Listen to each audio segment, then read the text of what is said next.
அத்தா சமையல் வாசலுக்கு வணக்கம்ப்பா.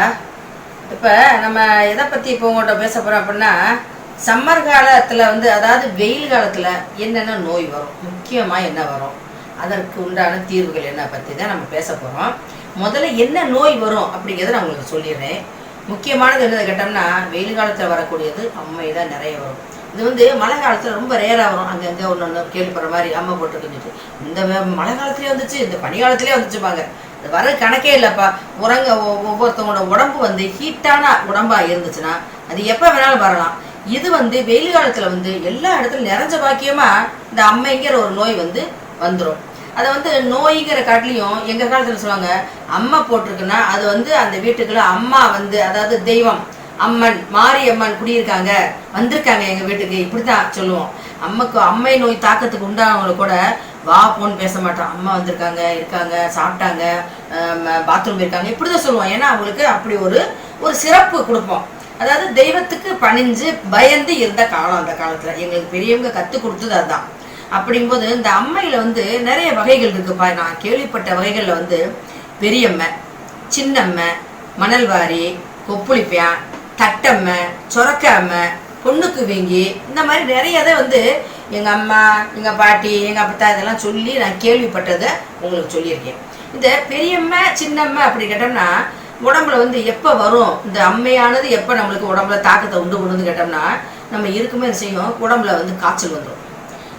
மாத்திரை மருந்து நம்மளுக்கு அம்மா வீட்டில் சில பேருக்கு தெரியவே தெரியாது. பேசுவாங்க, காய்ச்சல் செஞ்சுருவாங்க, டாக்டர் கூட்டி போவாங்க, மாத்திரை மருந்து மெடிசன் எடுத்துவாங்க, சிறப்பு எடுத்துக்குவாங்க, கசாயம் போட்டு கொடுப்பாங்க. ஆனாலும் அந்த காய்ச்சல் 1, 2, 3 நாளைக்கு விட்டவே விடாதுப்பா. அப்போ டாக்டர் அதை தெளிவு பண்ணுவாங்க, அம்மா காய்ச்சல் இல்லைன்னா ஒரு அம்மா கூட வரலாமா அப்படின்னு அவங்களே தெளிவு பண்ணிடுவாங்க. அதுக்கு பிறகு நம்ம பார்த்தோம்னா 3 நாளைக்கு பிறகு எந்த அம்மையாக இருந்தாலும் முதல்ல சிரசிலேருந்து ஆரம்பிக்கப்பா.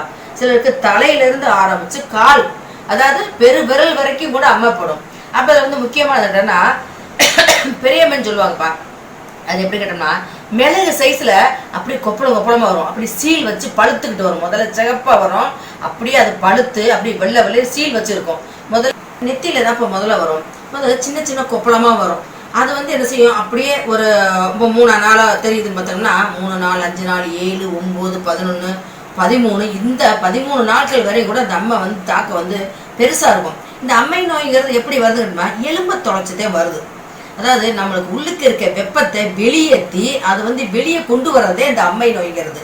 இந்த அம்மை நோய் போனவருக்கு உடம்பு நல்லா ரிலாக்ஸாக இருக்கும், நோய் எதிர்ப்பு சக்தி நிறைய கிடைக்கும்ப்பா. அது நம்மளே உணரலாம், கட்டாயமாக உணரலாம்.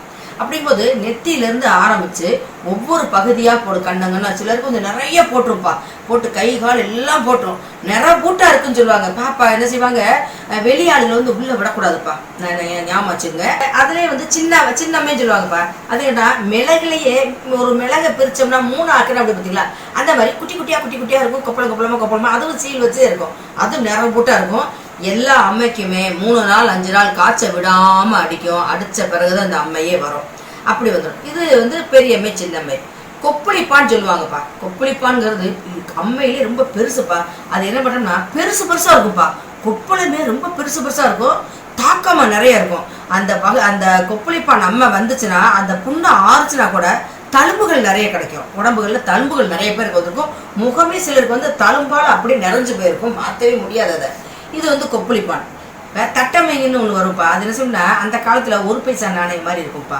அது மாதிரி தட்டு அங்கங்கே தட்டு இருக்கும். அது ரொம்ப நம்மளுக்கு வேதனை இருக்காது. ஆனால் இந்த பெரியம்மை, சின்னம்மை, கொப்புளிப்பான் அப்படி இந்த 3 வகையுமே ரொம்ப உடம்பு வலிக்கும்ப்பா. உடம்பு வலிக்கிறதோடு இல்லாமல் எரிச்சலை உண்டு பண்ணும், அரிக்கும். அந்த மாதிரி இந்த தட்டமைங்க அதெல்லாம் அவ்வளோ தூரத்துக்கு வராது. அதுக்கு பிறகு இது சொரக்காமைன்னு சொல்லுவாங்கப்பா. சொரக்காமன்னு கேட்டோம்னாப்பா, அது மேலே தழும்புகள் எதுவுமே இருக்காதுப்பா. ஆனால் உடம்பு எப்போவுமே இருக்கிற உடம்பை காட்டிலும் சற்று வீக்கமாக இருக்கும். வயிறு வீங்கிக்கும், கை கால்லாம் வீங்கியிருக்கும், முகம்லாம் அதைச்சிக்கும். அதுக்கு பேர் சொரக்காமைன்னு சொல்லுவாங்க. இன்னும் கேட்டோம்னா மணல்வாரின்னு சொல்லுவாங்க. அது சின்ன குழந்தைகளுக்கு நிறைய வரும்ப்பா. என்ன செய்யணும்னா, தலையிலேருந்து கால் வரைக்கும் ரவை அள்ளி தெளிச்சு விட்டோம், அப்படி போதும், அப்படியே குருணா இருக்கும்ப்பா. அந்த அம்மைக்கு பேரே மணல்வாரி. மணல் அள்ளி தெளிச்சு விட்டா எப்படி இருக்கும் உடம்புகளில், அந்த மாதிரி மணல் சைஸில் தலையிலேருந்து கால் வரைக்கும் இருக்கும். காலையில் வரும், சாயந்தரத்தில் மருந்து மறுநாள் காலையில் இல்லாமல் போயிடும். இதுக்கு பேர் மணல் வாரி. அது வந்து ஒன்றும் செய்யாது, குழந்தைகள் நல்லா விளையாடி தருவாங்க, எதுவுமே செய்யாது. லேசாக காய்ச்சல் வரும், லைட்டாக சளி பிடிக்கும். அப்போ பார்த்தோம்னா மேலுகாலம் பார்த்தோம்னா என்ன இப்படி பிள்ளைக்கு வித்தியாசம் தெரியும் பார்த்தா மணல் வாரி. அது இதுக்கு இன்னொரு பேர் என்ன கேட்டால் மணல் வாரி, இல்லைன்னா விளையாட்டம்மன்னு சொல்லுவாங்கப்பா. இது ரெண்டும் ஒரே மாதிரி தான் இருக்கும். அது 2 நாளே போயிடும், 3 நாளே தண்ணி ஊற்றிடலாம். இன்னொன்று கேட்டோம்னாப்பா பொண்ணுக்கு வீங்கின்னு சொல்லுவாங்க. இந்த 2 பக்கம் இருக்கு பார்த்தீங்களா, இந்த இடம் செய்வா செவந்துக்கிட்டு வீங்கிக்கும். இந்த இடத்த இப்படி கணமாக அப்படி போயிடும். பிள்ளைகளுக்கு எச்சி முழுங்க முடியாது, தண்ணி குடிக்க முடியாது, வலிக்குதுன்னு கண்ணீர் விட்டு அழுவாங்க. பிள்ளைங்க மட்டும் இல்லை, பெரியவங்களுக்கு கூட வரும். முதல்ல என்ன செய்யணும்னா ஒத்த சைடு மட்டும் வீங்கும், அப்புறம் செய்வாங்க இந்த பக்கம் மட்டும் வீங்கும். நம்ம ஒத்த பக்கம் ஒன்று காதில் ஒன்று வலிக்குதோ, காதில் எதுவும் வெளிச்சு புறப்பட்டுருக்கோ அப்படின்னு நம்ம செய்வாங்க. கைத்தை தட்டி ஊற்றுவோம், இடத்தை கரைச்சி ஊற்றுவோம், கேட்காது. ஒரு பக்கமாக அது வந்து காய்ச்சல் வந்ததே வரும். இந்த எல்லா அம்மைகளுமே காய்ச்சல் கட்டாயம் வரும். ஒரு பக்கம் வாங்கிட்டு 2 பக்கம் அப்படி வரும்ல, செவந்துக்கிட்டு வீங்கிக்குப்பா. அதுக்கு பேர் பொண்ணுக்கு வீங்கிங்கிற அம்மை. இப்போ அம்மையோட வகைகள் பூரா சொல்லிட்டப்பா. ஏன்னா இந்த வெயில் காலம் ஆரம்பிக்க போது நீங்கள் இதெல்லாம் தெரிஞ்சுக்கணும். அப்படிங்கிறது இப்படி வந்துச்சுன்னா உடம்புல வந்துச்சுன்னா என்னன்னு தெரிஞ்சுக்கிறக்காண்டி இதை வந்து சொல்லிட்டு இருக்கேன். இப்போ அம்மா வந்துருச்சுங்கன்னா பயப்பட வேண்டிய அவசியமே இல்லைப்பா. அது நம்மளுக்கு ஒன்றுமே செய்யாது. அது நம்மளுக்கு நோய் எதிர்ப்பு சக்தி எதை கொடுக்கும்னு நான் ஏற்கனவே சொல்லிட்டேன்.